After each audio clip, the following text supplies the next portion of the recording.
При случае даже объединения, вот смотрите, Адыгея, Кабарда, Карачаево-Черкесия объединяются. Да, а вот как раз. А что сделать с Шапсугией? Что сделать с теми черкесами, которые проживают по сей день в Ставропольском краю? В пределах Российской Федерации, если это удастся, было бы очень хорошо. Но я думаю, сперва российское государство должно извиниться перед черкесским народом за истребление, за геноцид, признав геноцид черкесского народа и право формироваться хотя бы в пределах российского государства как единая республика, Черкесская республика. Сочи тоже эндемно-черкесская, потому что это на грузинском Соча, первое название, в негрельском она сохранилась в таком виде, в абхазском это Швача. Что обозначает? Сочи, город Сочи, город Сочи. Этимологически оно происходит от убихского языка, это Саше, Саче.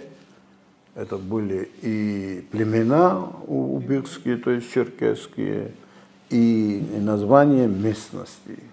А ничего общего между грузинским словом Сочи, это один из видов растений, и с названием города Сочи нету. Это просто созвучие, и потому грузины называют не Сочи, а Сочи. А русское слово Сочи происходит от грузинского Сочи. А во-вторых, когда мы говорим о Сочи, просто очень много таких провокаций с разных сторон появляется на эту тему. Тоже хотелось бы обозначить, что когда черкесы говорят о Сочи и о своих претензиях на эту территорию, мы основываемся на нескольких фактах. И эти факты политические. В первую очередь это то, что сопротивление было завершено, да, черкесское покорение, скажем так, на этой территории.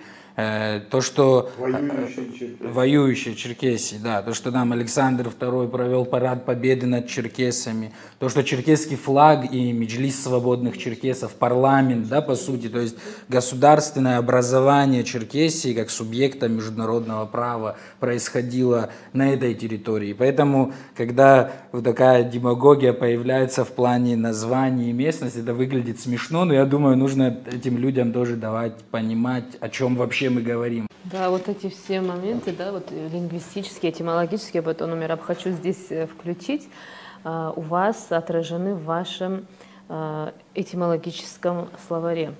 Грузинско-черкесско-абхазском этимологическом словаре, который вышел на 3 языках. Это уникальная монография. Я очень рада, что Черкесский культурный центр является как бы автором, да, ну, вы в лице Черкесского культурного центра.